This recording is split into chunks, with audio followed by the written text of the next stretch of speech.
Welcome to the next part of the training. As I've already mentioned before, in this video we're going to play with some color effects to separate hair a little bit better from the background, but also to give the image its nice, it's like its finishing look. Okay? So, since she has an orange brownish color of her skin, a beautiful like orangey skin, I decided to use a complementary color, which is a bluish color, for the background to separate her a little bit better. Okay, let's start. Now go to your low frequency backup layer, hit Shift and click the help layer group to select all of them.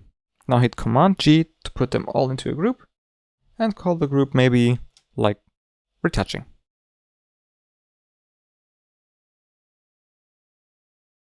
Okay, you can disable this group for the moment. Next thing you're gonna do is select your background layer, go to your selection brush, and really roughly select her body and her hair. Depending on your computer, this can take a while, since your computer has to calculate a lot when selecting with this brush. If you don't like this brush, you could also use the pen tool, but I prefer to use the brush.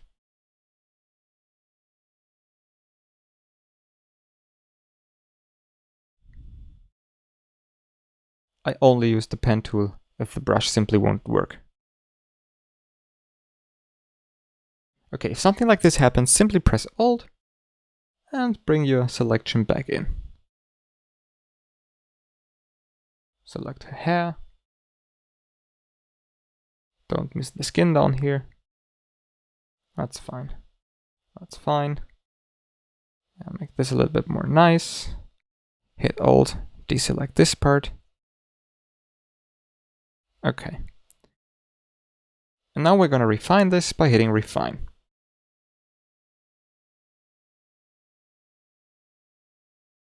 Now simply go with your Refine brush over the areas you want to include. So you want to select those areas a little bit more. What Affinity Photo does now is searching for edges and for contrast differences to select parts out of your image. And it works really great. Sometimes it works even better than with, the other big image editing program.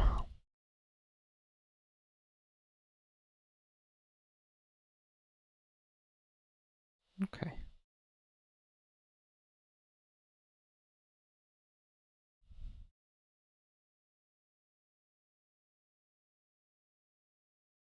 I do this really roughly, okay? Good. Now hit Apply. I don't like this selection here, so hit Alt and I bring this back and reselect it by hand. Okay.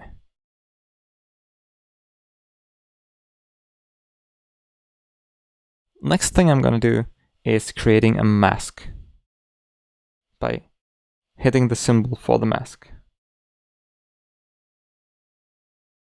Okay, that's fine. Hit Command T to deselect the layer. Go and select your mask and hit Command I to invert your mask.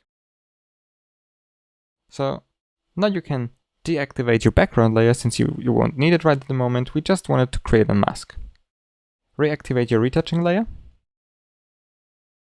Select your retouching layer. And the next thing you're gonna do now is creating a HSL layer. I now want to bring down the saturation of the background. Therefore, I do the following thing. I bring down the saturation to about -40%. That's what I like. Now I go to my mask, hit Command, and click on the mask to select her. Make now sure your HSL layer is still selected, and press the mask symbol again. Now you only work on the background. Make sure everything looks fine. Select your HSL layer again. Go down, create another layer, which is a white balance layer. Bring the white balance more over to the blue like so.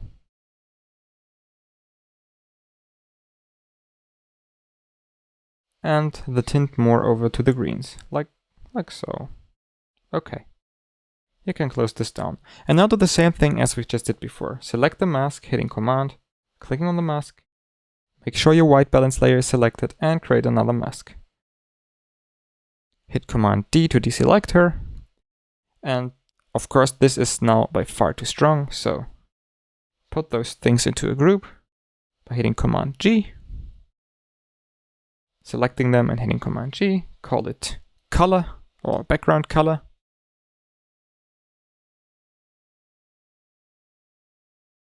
And what you see now is that we accidentally also masked out the table and we bring it back in now. So create a mask, make sure black is your foreground color, choose your brush and simply paint back in the table.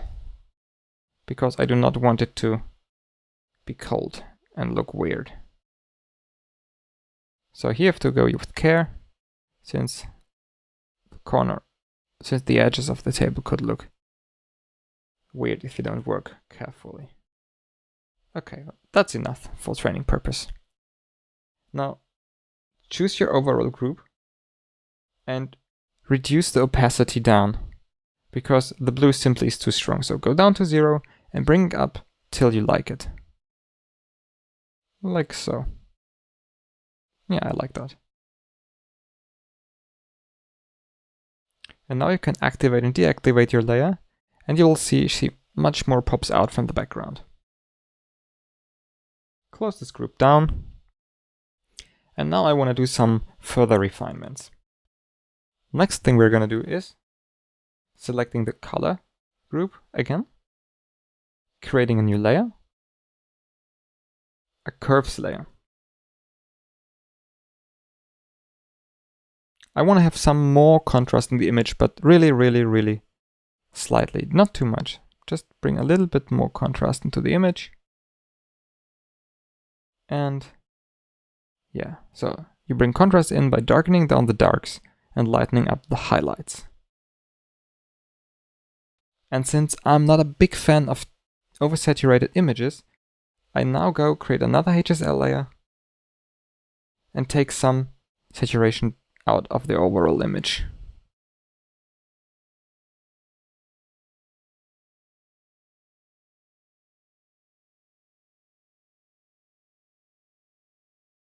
I reduce the opacity of this layer because I don't want to desaturate it too much. Like so. Yeah, I really like that. Let's have a small look at the histogram. Everything looks fine. Maybe we have some cut off highlights in this area here. But that's okay.